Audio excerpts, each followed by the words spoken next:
All right, welcome back now to session 2. Okay. All right, just a reminder. So we are going to be, I'll be getting the Level Up program onto the website. So like I said, this is kind of an abbreviated version of it, okay? But we'll be getting it on the full versions up onto the website here in the near future, so you'll have all the access to that. Of course, you have these sessions as well. When I did them originally, there were handouts for every class. Like when I say handouts, like 10, 20 handouts for every class. There was lots of handouts, lots of things to fill out. And so I don't have them for you today. And so we will continue. All right, so we're going to pick up where we left off. We just still have one more person with a question and comment from session 1. What was your first name? Maria. Hi, Maria. The Odessa congregation. Mm-hmm. I want to thank you for this. This has been Put it right awesome. by your mouth. I want to thank you, Rabbi, for doing this type of teaching, leveling up, encouraging us to grow. My question was, I just wanted to make sure that I understood correctly. During the assessing process, that I should be looking at my current destination and evaluating my habits, actions, emotions, and thoughts that got me to where I'm currently at in order to set new destinations. Is that correct? Right. Just change it to your current location. Okay. Right? Right. Destination is where you're going. Okay. You're in a current location. Right now, if we take a snapshot of your life, in all 7 areas, you are in a location. Okay. Now you got to decide if that's where you want to stay. Okay. Okay? I mean, at some point, you may get to a destination that you actually like, and then that one's fine. You're good where you are. Okay? You aimed at it, you got there, and now it's all good. Okay? Okay. Thank you, sir. I appreciate You're that. welcome. Welcome. All right. So I hope that, do we have any online, John, that needed to be asked real quick? Okay. You can hold them. That's fine. All right. So now I want to talk about a couple of things that go along with this that I didn't catch before. So, are you ready to level up?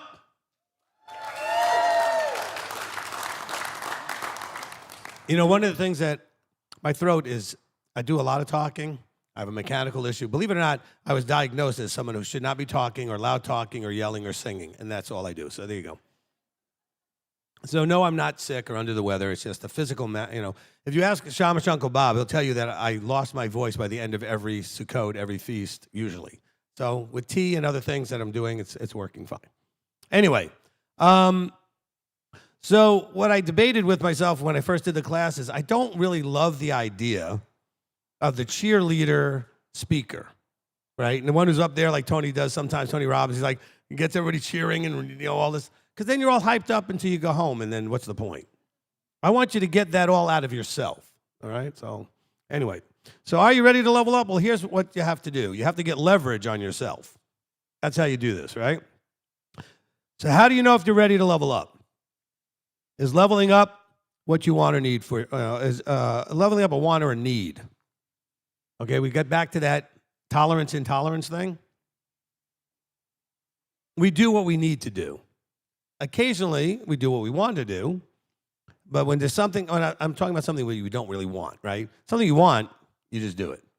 Okay, but if it's something that it's going to take effort and it's not something you're really looking forward to, we only do it if we need to. Make sense? All right? So, desire is the key. All right, you got to stir up the want to. All right, you got to get that want to stirred up. You got to really want to. Okay, so here's an exercise. You can repeat this for all areas of your life, okay, that you need to work on. So the first thing is, why do you need to level that area up? Okay?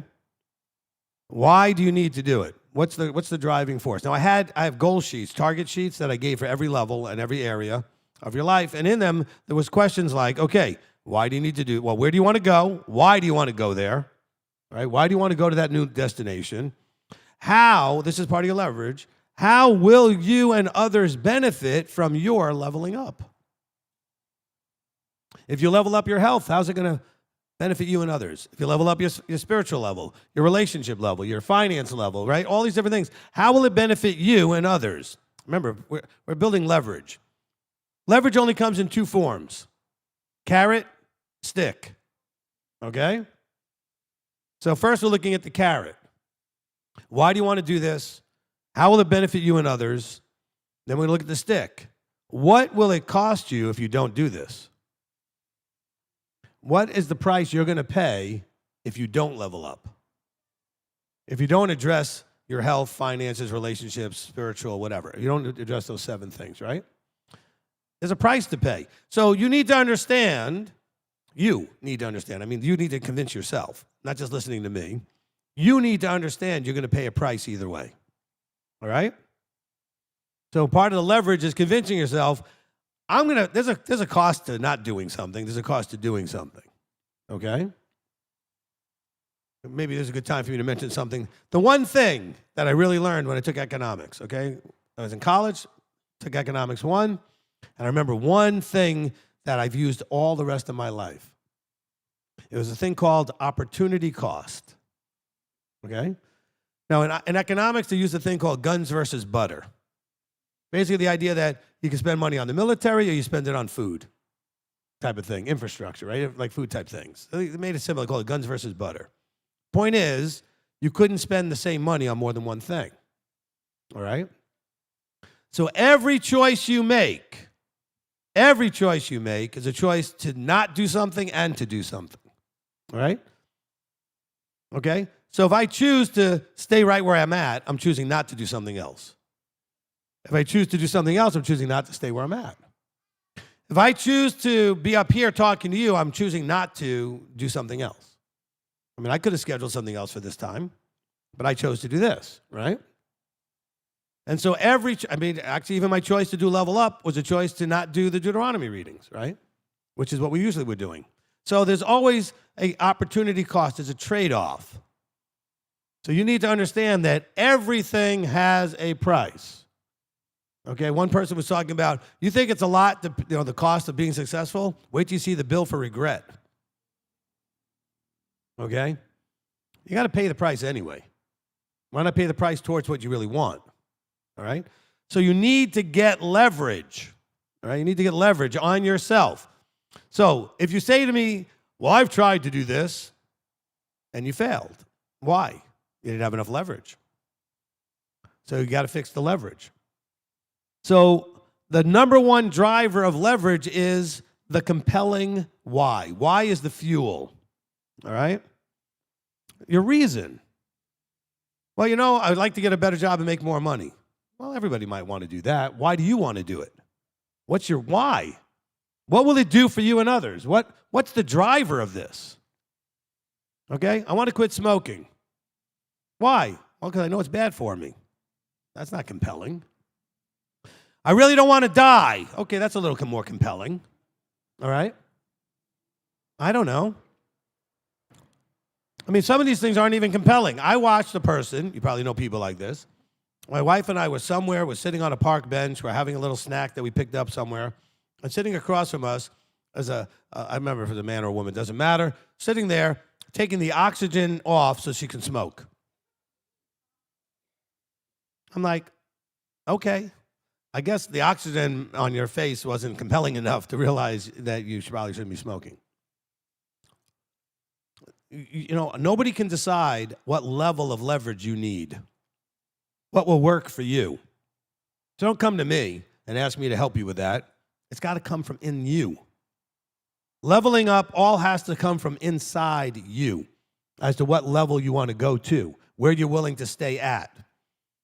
And when I say willing to stay at, some of you may make decent, income, or you've got your health under control, or your relationships are good. You don't need to do anything there necessarily.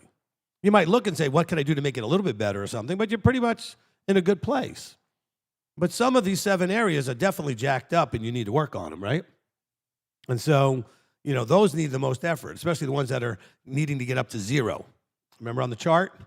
Okay, some of us have things that need to get up to 0, all right? I'll give you an example for me.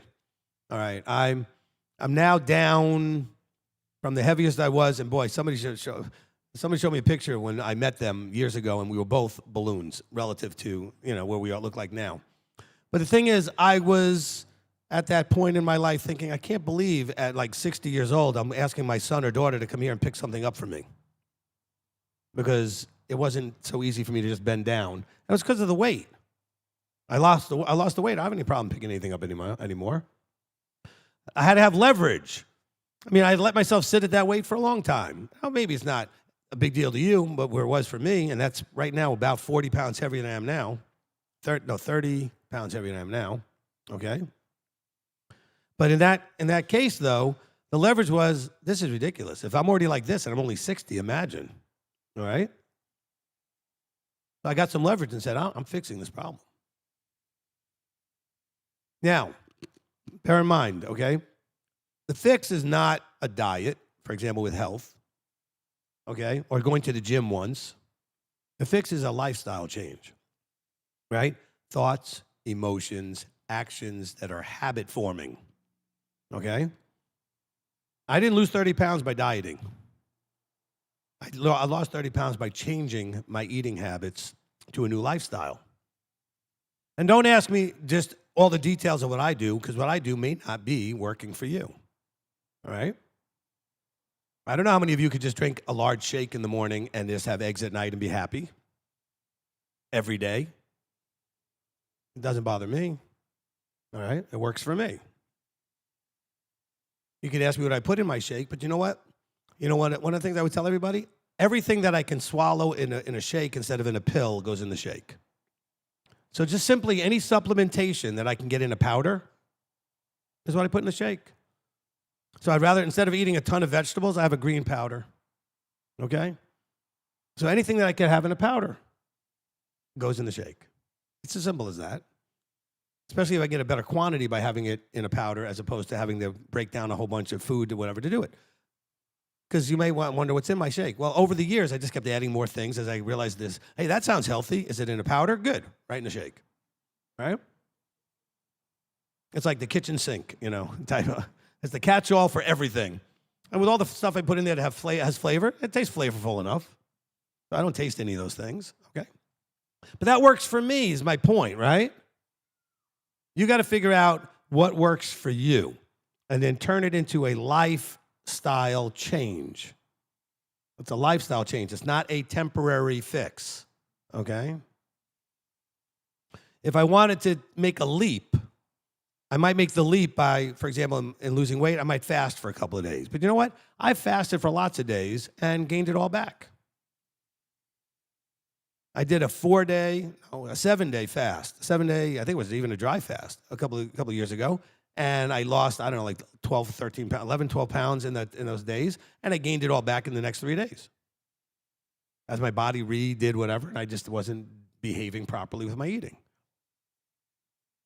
But meanwhile, I've lost all that I've lost, mostly just changed my lifestyle.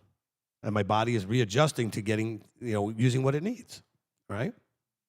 I'm also finding the minimum effective dose. The minimum effective dose for me is to have when I say large shake, we're talking 40 plus ounces, okay? We're not talking like a large glass, okay? We're talking like 2 of these. This is 24 ounces, okay? Anyway. And you're like, well, how do you eat all that?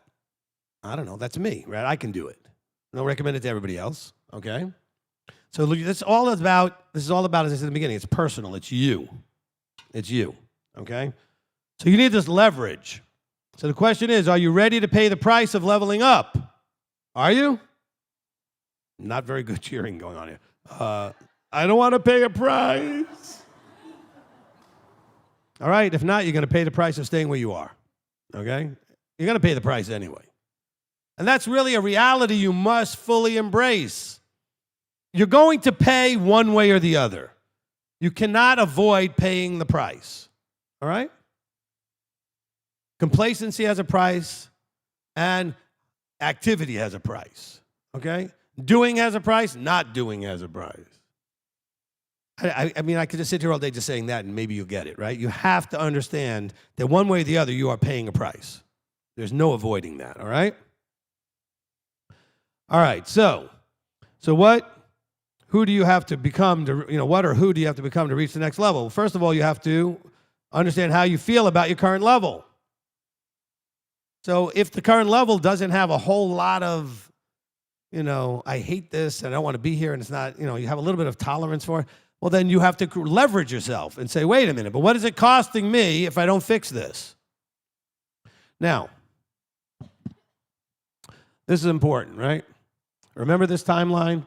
And we had, well, let's say we had 20, 30, 40, 50, 60 plus, all right?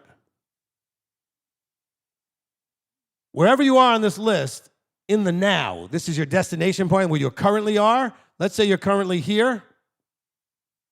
And maybe you think, like, I eat whatever I want, nothing bothers me. And that's probably true.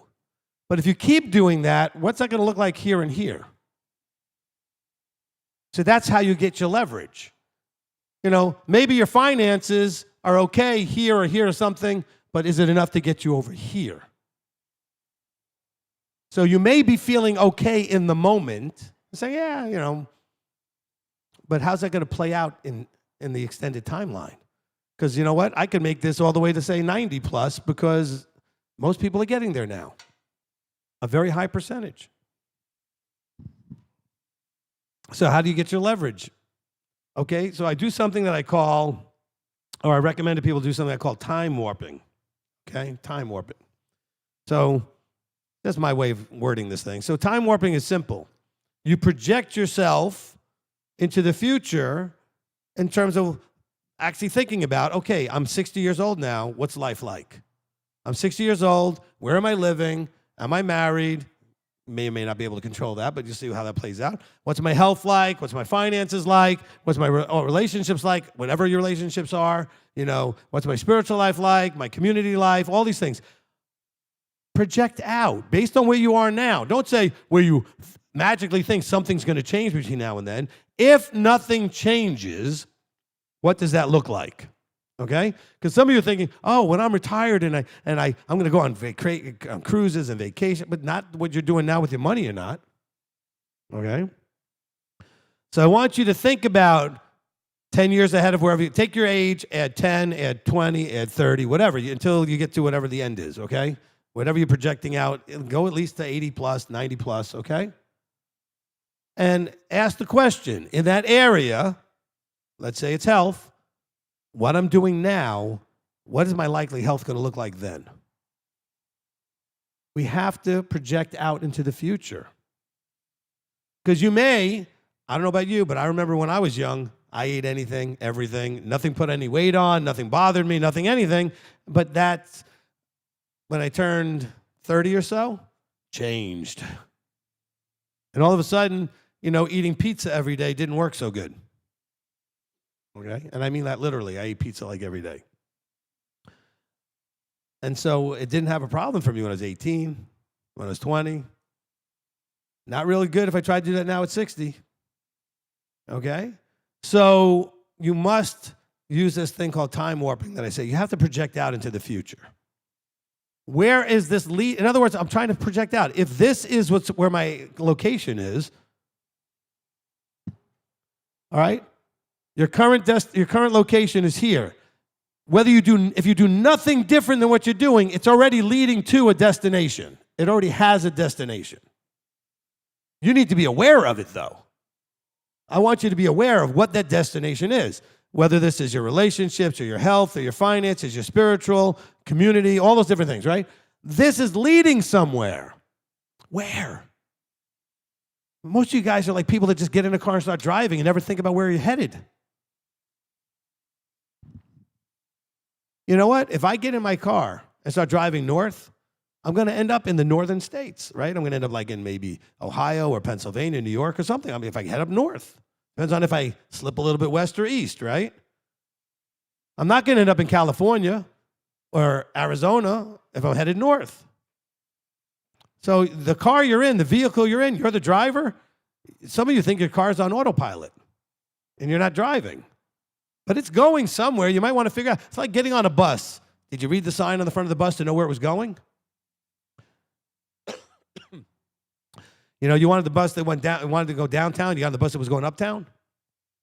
But this is not a big enough city where we have that kind of stuff.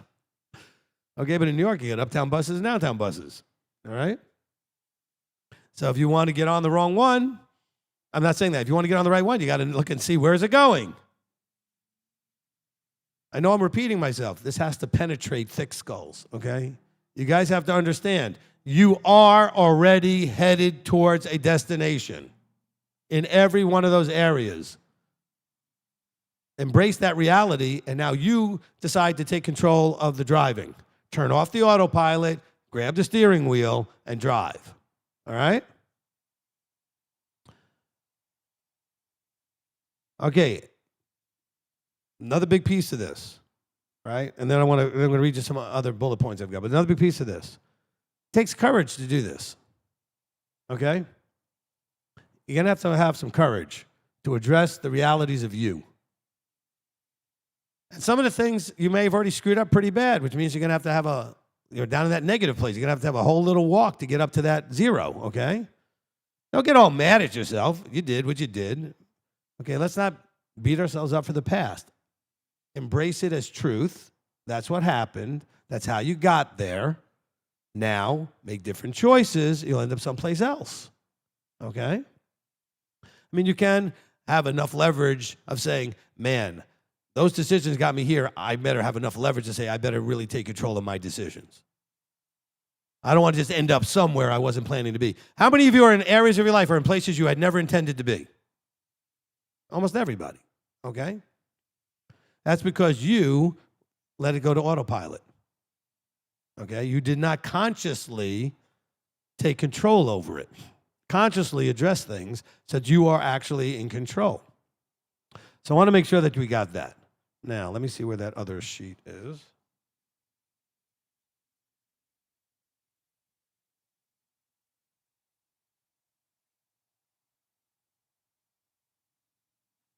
I have all these papers from when I first did the class, and it's hard to find the one paper I'm looking for.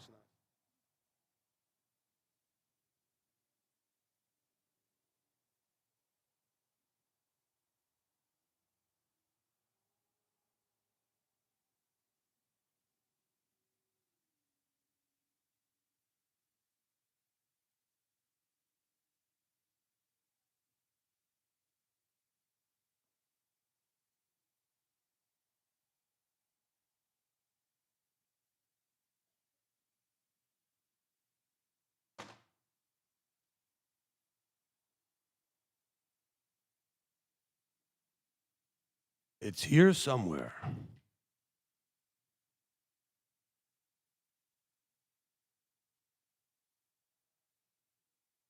What? Oh, it might be there, actually. You're right. Thank you, John. I think that you're right. There it is. Yay. Thank you, Mr. Conabear. All right. Okay. Problem is there were so many handouts in the last class. I printed them all out, and I didn't know which order I was going to do things in. All right, here we go. So, if where you are is not where you want to be, you need to do something different. Believe differently, think differently, feel differently, take different action. Key word in there is different. Okay? If you want something bad enough, you will find a way to get it. The old where there is a will, there is a way. Okay? But you have to want it bad enough. Do you want it bad enough? All right? Okay, you're not going to reach the next level if you think it's a good idea. It's just a good idea. You have to need it. All right? A lot of people think, oh, yeah, I think it'd be a great idea for me to do this or that. Well, then why aren't you doing it? Okay? Because you don't need it. Be more result outcome focused, which is, again, recognizing you're here. Whatever I'm doing is going to get me there, so I got to be focused on understanding the result or outcome that I am generating. Every time you sit down to eat, it's part of your outcome in terms of health. Every time you choose to sit or walk, it's a health outcome. Every time you spend or make an effort to earn, it's a financial outcome, right? All these things have outcomes. To level up, you need to develop proficiencies, overcome, vanquish, defeat your enemies, which are fear and doubt and family and friends and self that are trying to say you can't or you shouldn't, even though you want to and you know you should. Creatively deal with your challenges, receive training. These are just all random bullet points that I put together. That will also be in one of the sheets that you guys will get to see. Close and open. Close the past. And the idea of it being your future. I want you to close that thought. The past does not have to equal the future. If you don't adjust anything, it will equal your future. Does that make sense? If you make no changes, the past will be your future. All right. I want you to open the future to incredible possibilities. Incredible meaning you don't credibly believe them. But you know others have done it, so certainly you should be able to think you can do it, okay? Be present in reality. This will greatly reduce depression and anxiety. We haven't gotten to the mental health part, but you know what? That's the key right there. Anxiety is too much future coming into your present. You're worried about something that hasn't happened yet, okay? And then, of course, depression is too much past coming into your present. If you can manage and be present, you'll have a whole lot less anxiety and depression. See, most of you that have a lot of this anxiety, depression thing, you just have too much free time. I'm just serious. I'm not saying that in a picky way, like to insult you. If you were busier, you wouldn't have time to be anxious and depressed because you'd be striding towards something, okay, which is a positive feeling. Okay, striving towards and accomplishing is a good feeling thing. So you can't have a negative feeling thing like anxiety or depression or all that stuff. You got to get rid of the fear and the doubt. Okay, now here's the hard part. Okay, if you run with winners, it normalizes winning. Okay, if you run with losers, it normalizes losing. You may need to stop spending so much time with some of the people in your life that are negatively impacting a specific or multiple areas of your life, okay? If the person you hang out with likes to eat stuff you know you shouldn't, and that's all you're always eating and doing, then maybe you need to cut back on that. If the person's always telling you can't, that's not a person you need to be spending a lot of time with. I know you're going to be all mad at me, but you know what? Hear me out. Family that you're born with is not always family that you choose. Matter of fact, a lot of us are closer to family we choose than the ones that we were born with. But even more importantly, I want you to understand, okay, that all of us, unless you're like still a little kid, all of us have a lot more people we're no longer friends with than we're friends with. People that we used to be friends with that we're no longer friends with. Oh, don't we have many more of those? Okay? Which means that something changed in the relationship. It could be just naturally you drifted apart, you had less things in common, or you lost touch or whatever. It could be you just realized that person's not to be, but you've lived through close friends that you don't even talk to anymore. I'm not saying for horrible reasons, just for whatever reason, okay? You know, my oldest friend, who I know since I was born, run into probably once a year when I go up to New York to visit my mother. We don't have any kind of relationship. But we were close friends back then, many years ago. So don't be afraid to let go of some of these people that are toxic, basically, to where you want to go, and replace them with ones that are where you want to go. Okay? Replace them with ones that are where you want to go. Okay? You know, there's a law of 33%. Okay? Basically says that you want to spend time, a third of your time, with people at your level. The ones who are doing what you're doing, that's fine. You can kind of relate to each other. A third of the time with people above your level that you're aiming at, where you're trying to go. And this is not like in life in general. It could be in just that particular area, okay? Okay, you want to spend a third of your time dealing with one of these 7 areas with people that are above where you are in that area. And then a third of the time with people below for the idea of helping to bring them up. So you're the above for them, right? You're on the same level with people. There's the people above you, and then the ones below you, you're helping bring them up because you're where they want to go. They're wanting to go because even though you're not where you want to go, you're still ahead of where they are, okay? But you're going to have to do you're going to have to make some tough choices, okay?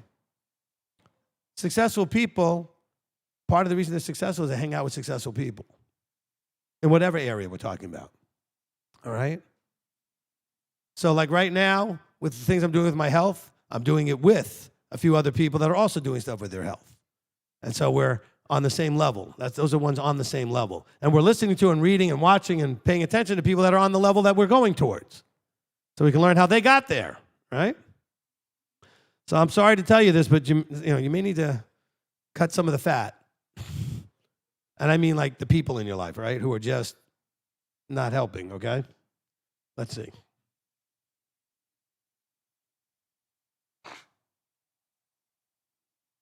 All right, sorry about that. I had to clear my throat. All right, now, back to my bullet points. Own your past. We were talking about the past can, but it doesn't have to be the future. Own it, learn from it, forgive your past, release your past, right? Okay, we've had that own it, fix it, let it go type of thing. In this case, own it. It's yours. It's how you got where you are. All those choices, good and bad, they're yours. Don't pretend they're not. Don't blame them on anybody else. Okay? Learn from it.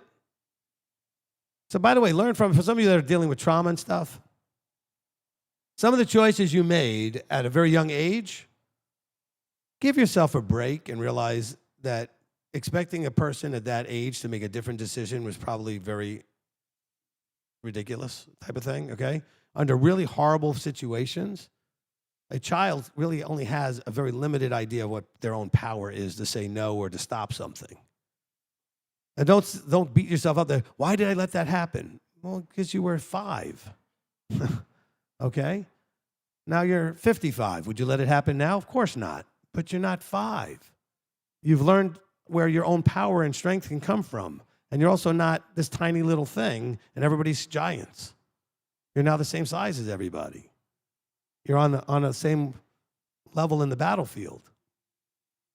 So stop thinking you're going to react to things like you did when you were 5, and stop beating you up for the choices you made when you were 5. Well, I don't know why I let that, or I did. You were 5, or 10, or 15, or whatever. Think about where you were at that time and what the appropriate expectations for someone in the situation you were in at that age it should be. Now, maybe you made some poor choices. So learn from them. You wouldn't make those same choices again, okay? That's the important thing. But own it. It's your past. It's how you got here. And you learned some good things and you experienced some good things in your past. You didn't get nothing out of it, okay? All right. Own your future. You got to own your past. You got to own your future. Okay? Be hopeful and optimistic about your future. Release all worry, doubt, fear about your future. You want to get to the place, I want you to really pay attention to this part because right now is like it is every time. The government's doing this, that, or the other thing. Not now, I'm not saying anytime. I can say that anytime. I can say that 20 years ago, last year, 40 years ago. The government's doing whatever. The economy's doing whatever, okay? And by government, it could be a local, state, city, whatever. And the government's doing whatever. And that's either going to make your life a little easier or harder in your own personal thing because it's going to make some people's lives better and some people's worse or whatever it is. My point is, so what? Okay? Your future is not because whatever they did. Because somebody will still figure out how to thrive in whatever they did. Okay? So you need to own that. So when people say, well, aren't you worried about this or that? Well, the government's raising rates or lowering rates. They're increasing taxes or lowering taxes. They're doing tariffs or not doing tariffs. I don't care. All I care about is what they're doing so I know what it is so I can then figure out what I need to do so it doesn't interfere. So it doesn't derail my forward progress through to my destination, right? I want to be aware of what they're doing. Like right now, there are things I'd like to do that I'm waiting on when rates come down. So I'm paying attention for when rates come down. But guess what? And if they don't ever come down, I have plans to do things if they don't come down. Does that make sense now? Well, they're doing this and they're doing that. Well, if it's a local thing, you could always move. Some of you in other countries, you got some really horrific things going on. Get out. Well, it's easy for you to say, Rabbi. No.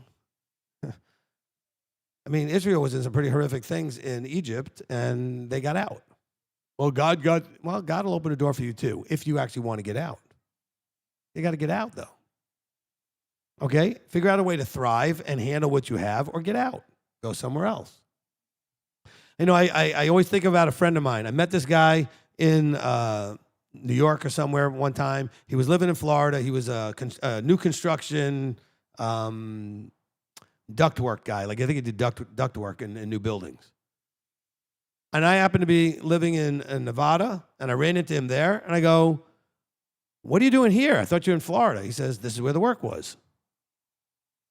He moved where the work was. I mean, really, okay? Because I've had people tell me, this happened many years ago in the ministry. When I first started ministry, I had a guy up in Michigan who was like, "Well, every year he's telling me, there's no work here for what I do. So move or do something else. You have two choices." Well, three. You could do nothing and just whine about it, all right? But fixing it, okay, is the thing. So let's make sure that we're at least focusing our attention on owning our future, all right? Be hopeful and optimistic about it. When I say hopeful and optimistic, not about what others are going to do. Optimistic and hopeful about what you're going to do. So you can thrive in it, okay? It's going to be whatever it's going to be. You need to basically bulletproof yourself so that whatever it is, you can handle it, right? All right. Where am I up to here? You can't go where you cannot see. All right? This is like we walk by faith, not by sight, right? So what is faith? It's the evidence of things not seen. So you have to already have a plan, and you can see where that can go, even though you're not there yet. But belief. You got to see through belief. Right now where you are, let's say you are still struggling and falling behind every month in your bills. It's hard enough for you to see being even. But can you see being wealthy? By the way, wealthy doesn't mean rich. You can be wealthy at almost any kind of income. Wealthy means that you have enough money to do everything you want to do. Some people want to do things that are more expensive. Some people don't want to do things that are so expensive. You can be wealthy at any income, provided that income provides you with an abundant, wealthy lifestyle. Okay? Okay, so only you get to decide what that looks like. All right? Okay, now, and by the way, I don't think to judge. Nobody should judge that. If you think you could be really happy on $40,000 a year and somebody else thinks they have to be happy at $140,000 a year, don't judge either one of them. It's their life. The point is, are you at peace? Are you happy? Do you feel abundant and blessed? You can do that at any income. All right. Well, provided it at least pays all your bills and gives you, the lifestyle. Okay, let's see. Your belief creates your reality. Not what you think you believe, not what you say you believe, but what you actually believe. Did you catch that? It doesn't matter what you think that you believe. It doesn't matter what you claim and say out of your mouth. It matters what you actually believe. Okay, your reality is created out of that. Because out of what you really believe, you'll take action. What you believe will affect what you're thinking, the emotions attached to those thoughts, the actions you take, the habits you develop, the destiny you end up at. All right? All right? You get in life what you tolerate. I said that earlier, so I want you to understand your level is the lowest level that you'll tolerate. Okay? All of the levels in your life right now are the lowest levels that you'll tolerate. So some of you, they're actually pretty high up compared to maybe somebody else, but they're still the lowest level you'll tolerate. Okay? Based on how your lifestyle desires are and what you're willing to handle, all right? Okay, so you get in life what you tolerate. I said that. Acquiring the skills that you need is a psycho-emotional challenge, not a competency challenge. What? Say that again. Acquiring the skills that you need to reach whatever destination is a psycho-emotional challenge, not a competency challenge. Because you might say, well, I'm just not good with my hands, or I'm not good with this, I'm not good. You can learn how to, but you've convinced yourself it's a problem. You can acquire any skill. You can. It may take you more effort for some skills than others because of your predisposed, adept things that you're adept at, right? You may have things that are easier, but you can learn anything. If you don't believe that, stop lying to yourself. You can learn anything. I told you, you're much more capable than you want to give yourself credit for. All right? Excuses justify a won't or don't want to. Reasons explain a can't. So if you're giving me a reason, but it's really a don't want to, or I won't do it, it's not a reason. It's a excuse. If you really can't do it, you have reasons why you can't. Okay? So just make sure you're not confusing your excuses with reasons. Dig down and look to see if your can't is being caused by a won't or a don't want to. All right, do tasks in this order when you're doing things, right? You got to do things on your way to your destination. Do your tasks in this order. Because some of you are like, I don't have enough time to do other things. Well, yeah, if you do your tasks in this order, you can. All right? Needs first, wants second. Seems like a no-brainer, okay? Needs first. Of course, we have a problem I call the needs-wants disconnect, where you think everything you want is a need.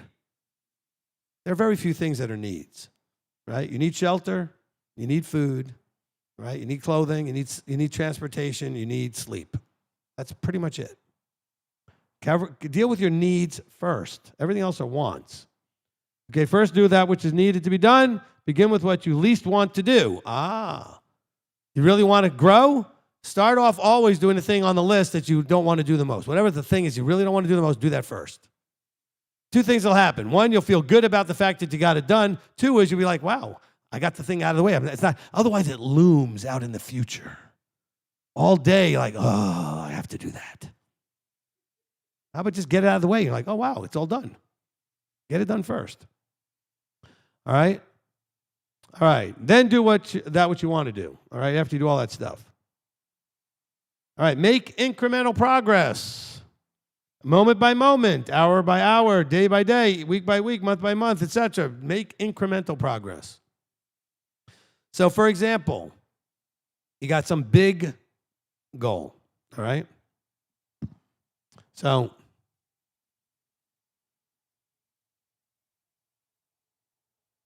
all right.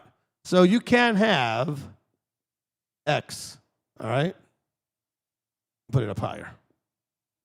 Here, that's where you are, and your ultimate destination is over here, okay? But you've got small destinations, you got small destinations here, and here, and here, okay, that you have to get to along the way. So this may take you, say, I don't know, 10 years. Okay? Or actually, let's say you're in your 40s and you want to make sure you got what you need by 65. That's 25 years if you're 40. So what do you need to do on a, I don't know, annual basis to get there? What do you got to do on a monthly basis to get there? What do you got to do on a weekly basis, daily basis, maybe even hour by hour basis to get there? And what if it's in your relationships? If you're not working on your relationships all the time and aware of things that you need to do day by day, minute by minute sometimes, those things get neglected, they fall apart. So you have these other destinations that eventually lead you to the big one, okay? So the way this could look is, let's do something different here. All right. So in red, that's the big one we want to get to, right? So what that looks like is we have, I'm just going to make 3 of them just for real quick. So you have an X that goes here. Then this one becomes this X, right? And then it goes here. Then this one becomes this X. And it goes here. And you can break that down into the smallest things, and you can have hundreds of these things, right? Day by day, minute by minute, whatever it is. Okay?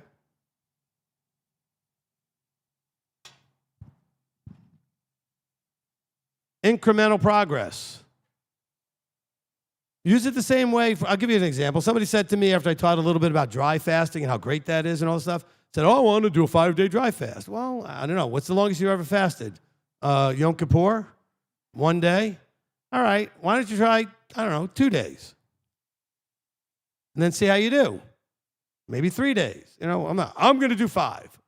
Okay, maybe, maybe not. So one of the guys I listen to about fasting, he does this in 12-hour increments. He says, do a day fast. At the end of that day, if you feel good, do another 12 hours. And when you have the 12 hours finished, if it feels good, do another 12 hours, right? And do it incrementally. It's a great way to get progress. All right, here's some fun. You need to push yourself out of your comfort zone to reach the next level. You're like, but I'm miserable. But somehow you're comfortable and you're miserable. Because it's very uncomfortable to do different, to do new, okay? You have to step out of your comfort zone, okay, and take uncomfortable action. So bear in mind, when I'm talking about comfort zone, I'm not saying you're comfortable in your, whatever part of your, 7 areas is not doing very well right now. Okay, we'll use, again, the simplest ones, like either relationship, health, or finances. All right, so you're not where you need to be in your relationships, let's say, all right? Well, maybe you need counseling. Maybe you need therapy. Maybe you need some other things. That's not comfortable. And I said, but Rabbi, you say, come out of my comfort zone. I'm not comfortable. Well, no, but you're comfortable because you're not taking action. You're finding the action more uncomfortable than where you are being uncomfortable. Does that make sense? Remember the carrot and the stick. If I'm doing something and it's just not, good. It's not working right. But the thing I know I need to do to fix it in my mind is harder, worse, or more painful, I'm going to stay where I'm at. Does that make sense? I know it doesn't. It's stupid. But it makes sense, right? No, I'm just serious. It doesn't make sense that we do that, but it makes sense, okay? Because our brain is always going to avoid pain, anything it perceives as painful, uncomfortable, and it's going to strive for pleasure, okay? So now being where you are is not pleasurable, but it's not as fearfully painful in your mind as the struggle you're going to have to do to go the other way, all right? You're broke. Well, I've talked to some broke people. Why don't you have 2 jobs? 2 jobs? Well, that's uncomfortable. I've had a person tell me, I've been unemployed for 2 years. I said, how is that possible? Well, it's possible if the uncomfortable going and getting a job at a fast food place is more uncomfortable than just staying home broke because your pride's in the way. Because I'm like, you could be working at McDonald's is better than broke. The person looked at me like I was crazy. I said, no, being broke for 2 years is crazy, or unemployed for 2 years is crazy. Because you're just looking for what you're looking for. I've been unemployed plenty of times where I've changed my mind on jobs or whatever happened with I was never unemployed more than a month. Most of the time, a week. There's no problem finding something, okay? No problem. But the thing is, it's the perception, all right? Let's say to get healthy, you got to go to the gym. You got to work out. You got to move your body. You got to press against resistance. You got to lift weights. Ladies, especially, I want to talk to you. You want to get healthy? Walking on a treadmill forever is not healthy, okay? It's part of your cardiovascular. You want to get healthy, you need to maintain muscle mass. You need to move against resistance, which is weightlifting. You have to lift weight. Well, I don't want to end up looking like a guy. You won't. All these women think they're going to become these big, muscular, bulky. You can't get that way even as a guy unless you do it on purpose, okay? It's not something that can happen by accident. It just doesn't. But I'm just saying is the thought, okay? I have a gym membership. I haven't gone in a couple of months. You know why? I'm more comfortable sitting in my house than getting up and going to the gym. But I'm also uncomfortable knowing I need to work out. So I do a little stuff in the house, not what I could get done in the gym. You understand? So I have to keep winning that battle. And I'm still struggling with that battle. That's one of the battles I'll admit to you that I struggle with. Got the gym membership. I went for a long time. Then I stopped. And when I stopped, it's always hard to go back. Okay? Now, that being said, it's a matter of leveraging. If I make it much more uncomfortable to be not getting in shape and not working out than to actually get off my butt and go to the gym, okay? Which, for you guys, you have to understand. This is an excuse. This is not a reason, all right? This is definitely an excuse.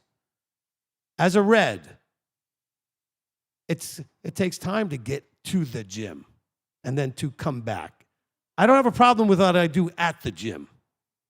It's that I have to go there, and then I have to come back, and then I have to shower, and all. I mean, it just takes away time. Okay? It's getting in the way of other things. So I have to prioritize it better. So I told you it's an excuse. So I don't want you to think I have a problem with the workout. If I'm there, great. It's getting there. Okay? So I'm not avoiding the workout. I'm avoiding the loss of the round trip and everything else that's involved. Because I got stuff to do. That's my justification or excuse. Okay? That's my rational lie to myself. I'm going to fix that right after Sukkot. We're going to be fixing that immediately because I have my own leveled up things that I'm working on here, okay? All right.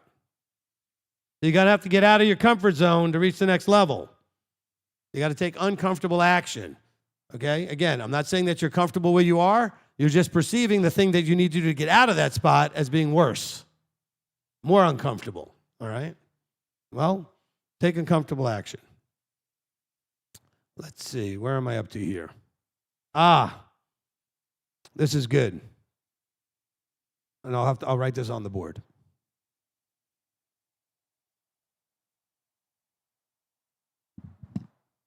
It'd help if I had a headset. Okay, now. We didn't talk about this yet. You ready for this? I'll stand where you can see me a little better. I need you to understand you cannot be successful and level up unless you're willing to and open to failing. You can't be successful without failing.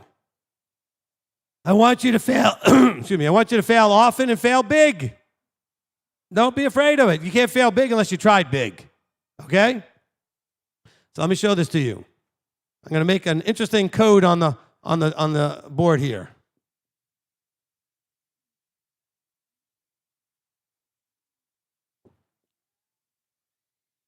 Okay, something like that.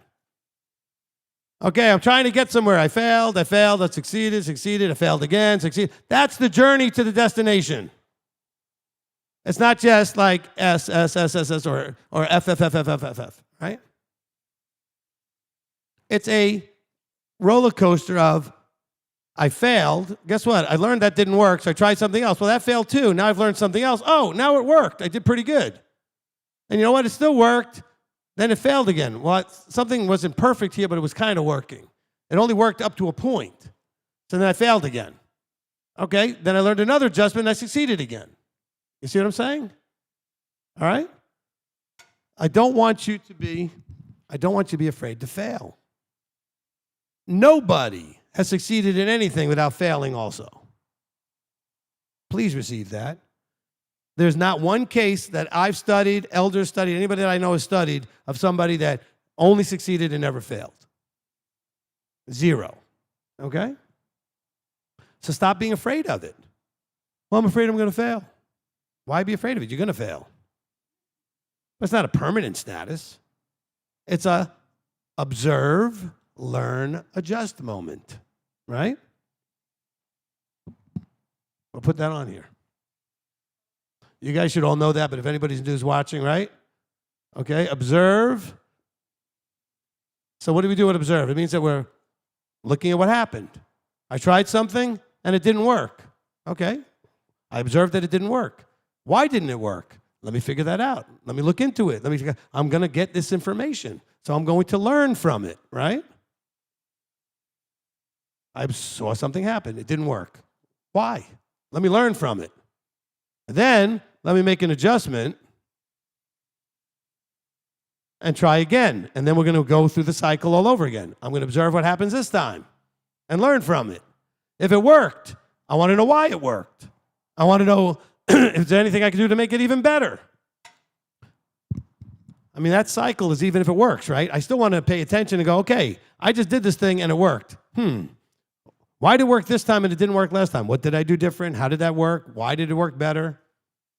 Because, I made an adjustment to try something different, and it worked. Well, why did the different thing I just did work better than the thing that failed? Learn. So this is you as the subject, okay? We're in the laboratory, and you are the subject being studied by you. Don't be studying everybody else. Study you. And observe yourself. Be incredibly curious about yourself. Why do I do what I do? Why don't I do what I don't do? Why do I feel this way? Why do I think this way? Why do I struggle? Why do I succeed? Be really curious. But don't be afraid of failure. You have to fail. All right. I got a couple more here. Full ownership. Own every aspect of your life. Okay, you got to take full responsibility for everything. Now, this is really, really critical. We can tend to have a problem with this coming out of Christianity especially, okay? Nothing I said takes away from the creator of the universe, but also nothing I said that he's going to do it for you or be involved in anything I just said. He put you here to do this stuff. He didn't put you here for him to do this stuff, okay? You have to own all aspects of your life. Where he comes in is that you're framing your life so that it's pleasing to him. So the over kind of encompassing idea is that all of this, the 7 areas, are pleasing to him. Is he pleased with how you're handling your health and your body? Is he pleased how you're handling your relationships? Is he pleased how you're handling your finances? Is he pleased how you're handling community things? Is he pleased with your psycho-emotional stuff? When I say pleased with your psycho-emotional stuff, I don't mean like pleased that you have your mind and your emotions are under control necessarily, but how are you handling if they're not? You know, a bunch of you need to go get diagnosed and find some treatment or go look up some videos and stop being in denial and embarrassed and ashamed that you have a problem. I'm going to step out on a limb. Except this limb is probably like 4 feet thick, okay? So it's not like a flimsy limb, all right? Every one of you needs therapy. Every one of you can be diagnosed with something. Every one of you is not psycho-emotionally perfectly healthy. No, you might not be high enough that they would give you a label like manic depressive or autistic or something. You might not be getting a label, but you might want to go find out if you're close on the spectrum of something and at least understand why you struggle with things. I was very proud of my son. He was having some challenges. He said to me, Dad, I want to get tested. I want to know why I struggle with some things my friends don't. Okay, and why I'm able to do some things they don't. Whatever. So I took him for tests. Okay? I think we should all get tested. Not because we should do whatever the doctors tell you after the test. That's up to you. You do what you want, right? But at least you have a label for it, okay? So you kind of know the area of struggle, all right? It's like going to a doctor and finding out you have high blood pressure or finding out you have diabetes or finding out you have something. You got all kinds of ways you could choose to handle it, but at least you know what the problem is, okay? Hold on one second.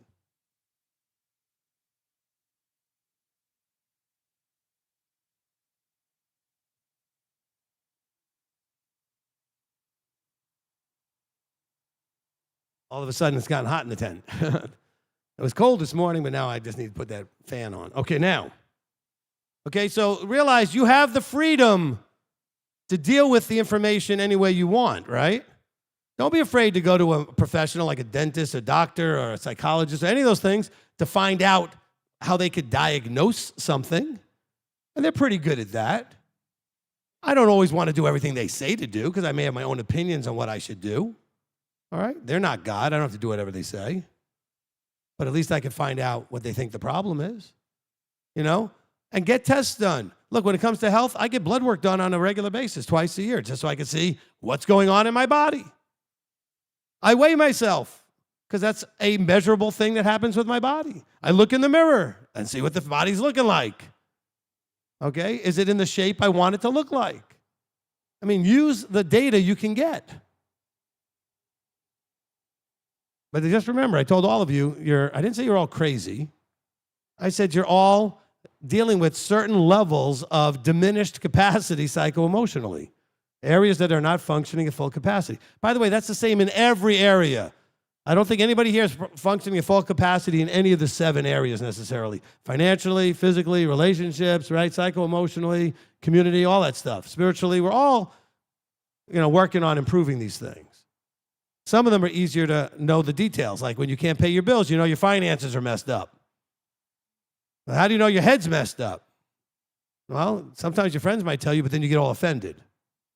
Oh, not me. You know, that's, you know what? It's not stigmatizing anymore to go get help. It used to be, I know that back, you know, say 30 years ago, 40 years ago, it might be like, oh, you're seeing a therapist? Of course, that was only the case except for the people in California who bragged about all having therapists. No, I'm kidding. That was just Hollywood. I think once you start working in Hollywood, it comes with a therapist. So let's see. Give 100% in all you do and keep moving forward and up. Okay? Keep moving forward and up. Don't, you know what? Stagnation is death. Okay? We're either growing or dying. Okay? If you're not moving, you go in the other direction. You know, there's a thing that we talk about, and it's physics. You know, if I throw this in the air, at some point it reaches a point where it's not going up anymore. Guess what happens at that point? It comes back down. When you're no longer moving up, you're at risk of going the other way. Okay? So even if you reach a level you like, you got to be really vigilant over that because you could regress. Okay? You could regress. Be careful with that. All right, let's see. One or two more here. Kill this bug that's flying around. All right. You need to be broken down and rebuilt. Don't be afraid to get broken down and rebuilt. You can choose to do this yourself, or there's plan B. Life will break you down. Okay, Yahweh's watching you. He wants to see what you're doing. He's going to allow Hasatan all kinds of fun in your life if you're just refusing to deal with these 7 areas.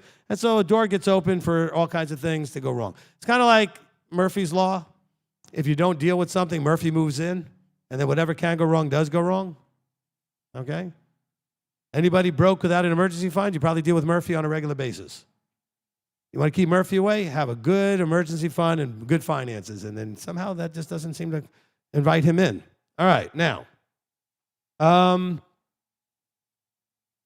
you need to be broken down and rebuilt. Now, when I say broken down, I don't mean that things need to get worse in those areas. It's really going on in your head and your heart. You're going to have to just basically break down and say, this is me. I did this. I built this. I now need to fix it. I need to rebuild this. Okay? Now, that could be a fairly intimidating thing. I mean, you know, you're a big project. Certain areas of your life, right, are a big project, right? So that could be a little overwhelming, but you can do it. All right, is what I am currently doing or about to do going to make a positive difference in the situation? In other words, don't just do anything, okay? You know, the saying used to be, don't just stand there, do something. Well, don't just do something. Stand there and figure out what you want to do before you just do something.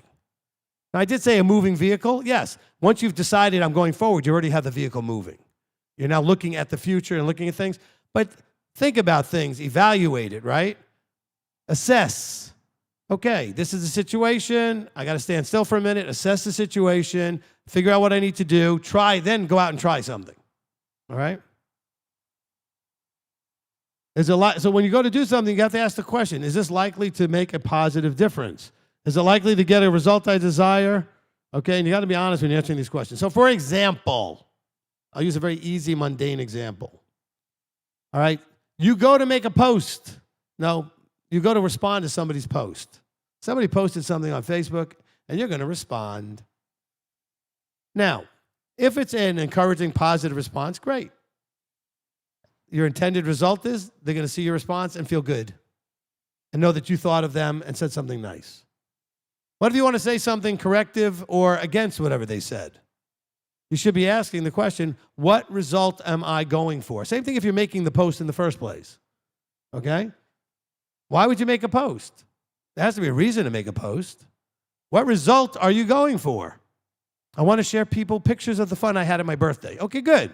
So you have pictures. That's the result you're looking for. I want people to see the fun we had and kind of celebrate kind of with us through that kind of method, right? Vicariously through the pictures. All right. But if you're trying to make a point that you're thinking is going to impact people and they're going to change their mind about something, is it really going to happen? Or is it just going to provoke them? Is it going to just stir up an animosity between you and the other person? I mean, we're not thinking about the likely result, not the result you're thinking, because in your delusional mind in that emotional moment, you're thinking, oh, I'm going to set people straight and they're going to appreciate it. No, they're not. Has anybody ever really appreciated you trying to set them straight? Very few. And usually that's a very close friend who might be willing to listen, right? Generally, no. Okay, generally, no. So anything you're going to do in any of these areas as you're trying to do something towards the destination, always ask, what result am I looking for, and does this have the potential to have a positive impact on getting that result? Okay?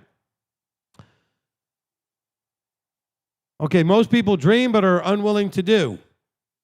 Don't just be stuck letting your dreams die with you. Work towards them. Embrace them. Okay? Dream big.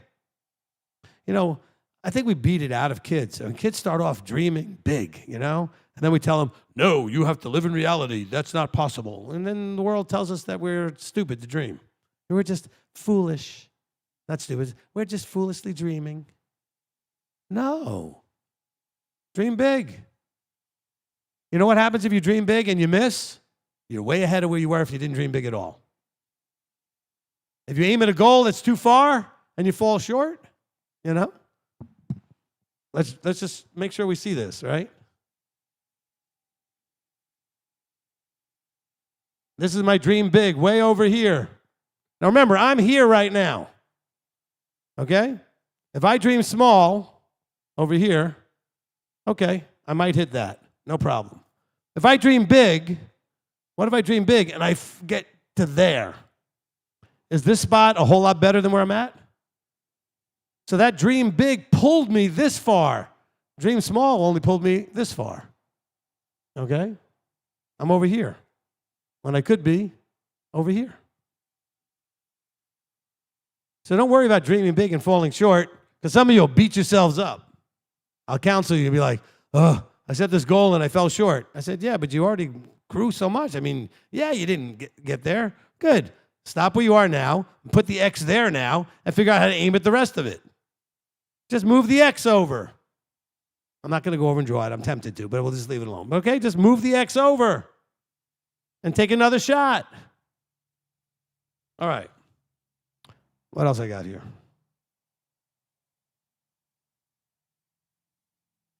And it's almost 1. This will just wrap things up. So we're going to get into specifics of the 7 areas in the afternoon. That's what we're going to do, okay? Let me just kind of finish this up here. Are you ready to pay the price of leveling up? If not, you will pay the price of staying where you are. And this is a tough one, the last one. Always strive to be. I didn't write that in my notes that way. Always strive to be the authentic you.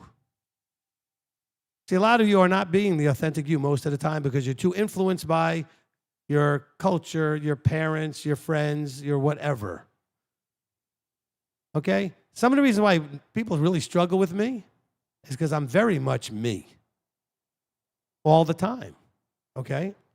And that's not, people are not used to people that they're dealing with being themselves. They're used to people adjusting to the situation, to who's around them. And I'm just going to be me. And by the way, if you're authentically you, it may be rough around the edges, it may rub some people the wrong way, but you'll be happier.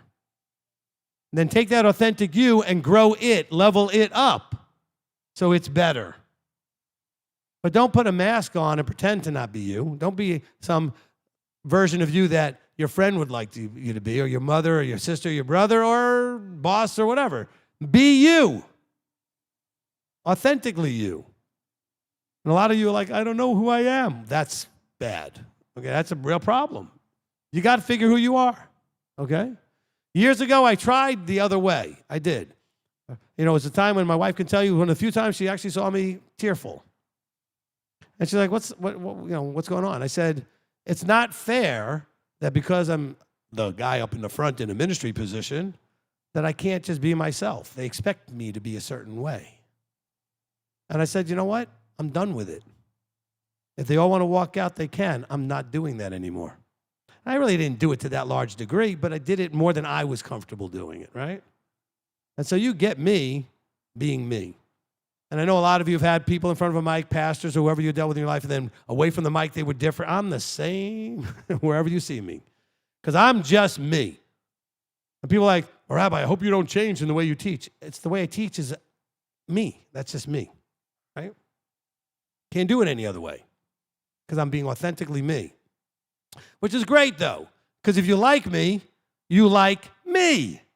If you don't like me, you don't like me. It's not like you don't like some pretend thing that I did. You really don't like me. Good. We have something we can work with. At least it's me that you're having the positive or negative response to, okay?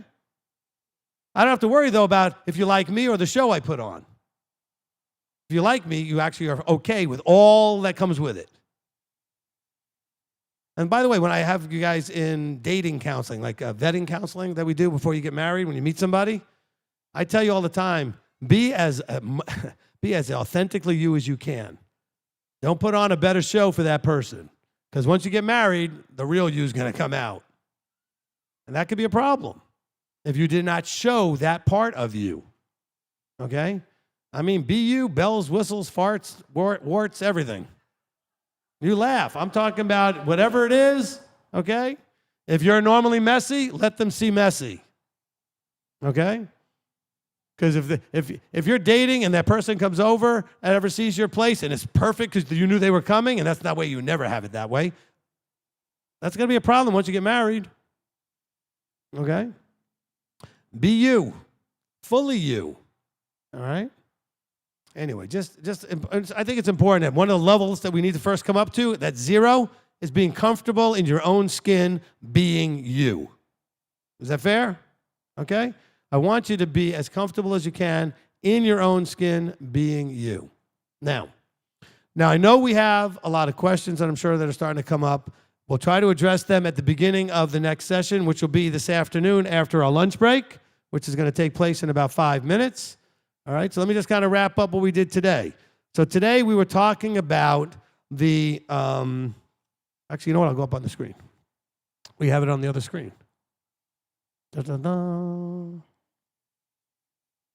Okay, so we're talking about the level up process. All right, so you're going to assess where you are, choose a target, get information, training, preparation, etc. Educate, train, develop. And what you're going to be doing there is you're going to be developing what? Strategy, your plan of attack. Then you're going to implement the plan, and then you're going to go back after doing that for a while and reassess. Okay? It's also helpful that once you get to the plan implementation stage, probably here, the preparation, educate, etc., maybe get somebody to advise you on if your plan is good. Say, hey, this is my plan. I chose this target. This is my plan. What do you think? Okay?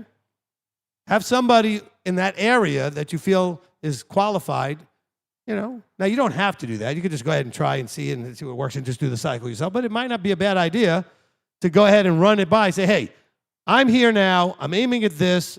This is the plan I came up with through my educating and training and all this other stuff. What do you think? Well, I think maybe you might want to tweak it this way, or hey, go ahead and do it. Go for it. And then you implement the plan, and then we come back to the assess side. Then you go back and say to the person you were talking to here, well, this is the results I got. What do you think? What can we do to improve? So then go get more guidance, which is kind of part of this, right? You might need to re-choose the target. You might need to readjust the target a little bit. You're going to do some more educating, training, and preparing and developing of strategies. You can go out and do it again, all right? How do we do that? We just do it this way. All right. It's funny, on the new ones that I've seen people using, it's like a continuous paper. You just kind of scroll it up, and it goes to the next paper. It's kind of cool. All right. So your destination is based on your current location. Okay, your current location's there, but your destination is going to get there based on thoughts, emotions, actions, habits. They'll get you there, right? That's how you get to a destination. That's how you got to your current destination. So I want you to look at your current destination and understand how you got there, right? You're here. Your habits got you there. These actions became habits. These thoughts and emotions are what the actions came out of, all right? So hopefully we got that dealt with. All right, so with that, I think we're going to close. It'll be like a couple of minutes early here just because I got like 4 minutes. I don't have anything more to say, and I want to save the rest for the next session. So hopefully that was good for everybody. You got something out of it? Oh, you know what? I'll give you one more thing. This is quick. I'll give you one more thing. You guys may be familiar with this because I've talked about it from the microphone before. So this, I don't know, we get that zoomed in on a little bit. Oh, yeah, wake up, Rippy. All right. There you go. Perfect. Okay? So I'm just going to leave this on the screen so you can see it. All right. So this is something that I developed for, and I don't know, I heard it from somebody else, but I developed it for the Level Up class. It's how you change a habit, right? So on this paper, okay, you've got a list of habits here. You got the 7 days of the week, and you got a box grid. Okay? You guys can zoom back out.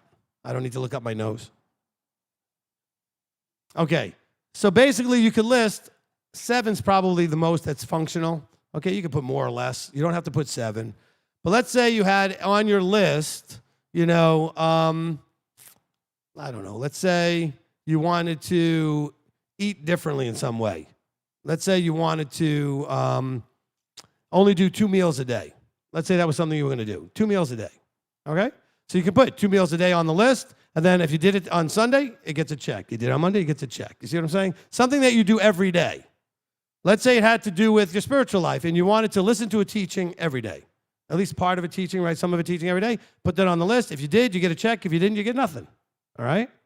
Let's say you're trying to quit smoking. So if you smoked, you don't get a check. If you didn't, you get a check. All right? So you get a full week of checks 4 weeks in a row. They consider that the time frame it takes to form a habit or break a habit. Okay? Now, if you miss on week 2 or 3, you got to start again, counting the number of weeks. You need 4 full weeks of checks. It has to be things you can do every day. Okay? Things you can do every day. All right? Now, if it's something like working out, you can get 6 checks and leave Shabbat off. Okay? That's still considered fine. So it's something you can't do on Shabbat, but something you can do all the other days. It's not something you do once a week or twice a week. It's something that's daily. These are for daily habits. All right? Daily habits. I guess you could alter it and have, the 12 months of the year, and it's something you do once a month, or you could have the 4 weeks in a month and have it be something you do once a week. So you could alter it, I guess, to some degree and make your own card, right? Now, so what you're going to do is you're going to put those things on the card. You write the habit that you want to break or start. It could be either one. You're going to look at it at night and say, okay, tomorrow is, right? Tomorrow's Friday for us, right? It's Thursday today. Tomorrow's Friday, and my goal tomorrow is to get a check in every one of these things and remind yourself what those things are, setting your mindset before you go to bed. First thing in the morning, you get up. Once you're dressed and ready to go, take out your card and go, okay, I'm going for checks. All these things today, I'm going to get a check. End of the day, you're going to look at your card and go, okay, I only got 3 checks. I had 5 things. Okay? And you're going to say, okay, why did I not get the check? What did I miss? Maybe there's a why problem, right? You don't have enough carrot or stick going on with that thing. There's not enough leverage. Because if you look at your card, okay, and let's say you look at the week, and that week you got 6 out of 7 checks, you're doing pretty good. You just got to figure out what happened that one day that you messed up. If you only got like 3 out of 7 checks, you don't have enough leverage. You don't want it bad enough. If you only got 1 check, why'd you even put it on your card? You clearly don't want to fix that, okay? So it's a good way to see in sort of a graphic form just how much you're motivated and driven to accomplish the things that you claim you want to do. And then the way to fix it is to adjust your leverage level, okay? If you get 6 out of 7, figure out why that one day, maybe something really got in the way that you couldn't do it, and that's fine. Maybe there was an excuse, and you got to figure out how to fix that excuse. Okay, so I think this is a really powerful tool that goes along with the things that we've been saying, and it killed the last 5 minutes that I needed to kill. So it worked out perfectly. And those also will be available for on the website to download and print and all those kind of things. Okay? All right. So that's it for Leveling Up Session 2. I need you guys to go enjoy your lunch and come back ready and excited for Session 3.